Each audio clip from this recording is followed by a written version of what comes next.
খানের আজকের এই অধপতনের দায় শাকিব খান এই যে আজকে যে এই যে অধপতনে গেলেন, শাকিব খান যে আজকে এভাবে ছুটলেন কিংবা শাকিব খান যে ভুল পথে হাঁটছেন, তার সম্পূর্ণ দায়ভার কি বুবলি ম্যাডাম নিতে যাচ্ছে? তার সম্পূর্ণ রেসপন্সিবিলিটি কি বুবলির, নাকি বুবলির ইন্ধনে পড়ে, বুবলির ফাঁদে পড়েই শাকিব খান এই ভুল পথে হাঁটছে? কি মনে হচ্ছে? অপু বিশ্বাসের ভক্তরা রীতিমতো বুবলিকে ধুয়ে দিচ্ছে। এখন আমি আমার মতামত দিতে যাচ্ছি। হ্যালো এভরিওয়ান, আসসালামু আলাইকুম। শিমুল আছি আপনাদের সঙ্গে। শাকিব খানের আজকে কি ঘটে গেল আপনারা সবাই জানেন। Not only that, Shakib Khan অনেকেই আজকে অপমানিত অপদস্থ হয়েছেন, অনেকের ছবিতে আজকে যোদ্ধা নিক্ষেপ করা হয়েছে। ফ্যাসিস্ট কালচার কিংবা ফ্যাসিস্টের দোষক হিসাবে তাদেরকে চিহ্নিত করা হয়েছে। তার ভিতরে আমাদের মেগাস্টার শাকিব খানও ইনক্লুডিং ছিলেন। উনিও একটি ছবি আপলোড করেছেন সেই 15 আগস্ট উপলক্ষে। সো সেই সুবাদে শাকিব খানের নামও এখানে ঢুকে গেছে, এবং কি শাকিব খানের ছবি তো সেই গতানুগতিক ভাবে যে 8-10 জনকে ভেবে মেরেছে, শাকিব খানকে সেম ভাবেই, মানে বলতে আসলে পারতেছি না, সেম ভাবে তাকেও সেই সম্মানটা দেওয়া হয়েছে। এর ভিতরে দায়টা কার? কে নিবে দায়টা? কে নিবে? নাকি শাকিব খানের কপাল খারাপ?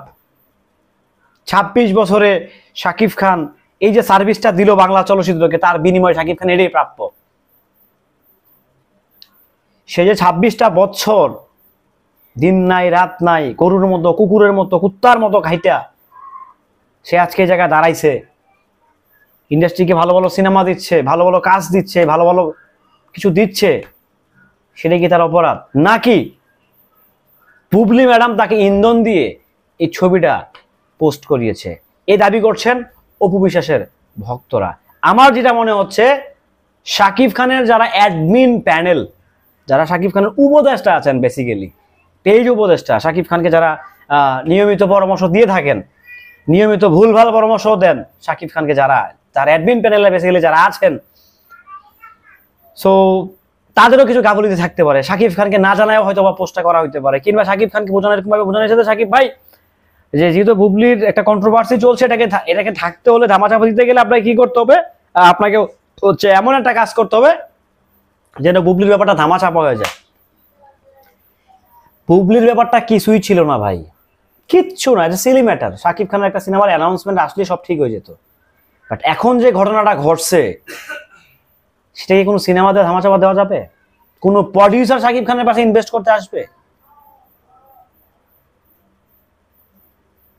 26 বছরের সার্ভিসটা তাকে আপনারা এরকম ভাবে দিলেন না?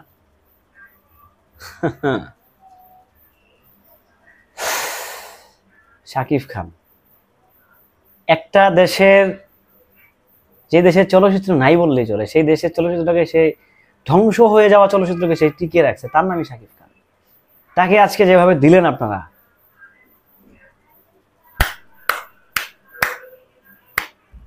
সত্যি সত্যি সত্যি কাজের কাজ করছেন, ভালো কাজ করছেন, সে সেটা ডিজার্ভ করে। 26 বছরের চলচ্চিত্র উন্নয়নে কাজ করছে না, সে তো ভালো কাজ করছে, ভালো ভালো সিনেমা দিয়েছে, অশ্লীল সিনেমার বিপক্ষে দাঁড়িয়েছে, সে খুব ভালো কাজ, সেইগুলো ডিজার্ভ করে, সে এই সম্মানটাই ডিজার্ভ করে, সেটাই দিয়েছেন। Very good, very good. আমার মনে হয় এই দেশে আর কখনো সূর্য সন্তান জন্ম নিবে না, নিবে না। এই বাংলার মাটিতে আর সূর্য সন্তান জন্ম নিবে না, আমার কাছে মনে হচ্ছে। দাম নাই তো, কোনো দাম নাই, ভ্যালুলেস, মিনিংলেস, কিচ্ছু নাই। যাই হোক, হয়তো আমি সাকিব ভক্ত, সেজন্য একাই পক করে যাচ্ছি, একা একচেটিয়া করে যাচ্ছি। এখানে বুবলির দোষ না, এখানে অপু বিশ্বাসের দোষ না, যারা ভুল বোঝাবুঝি করছেন কারোই এখানে দোষ না, না বুবলির না অপু বিশ্বাসের। সবাই ভালো থাকবেন, সুস্থ থাকবেন, আল্লাহ হাফেজ।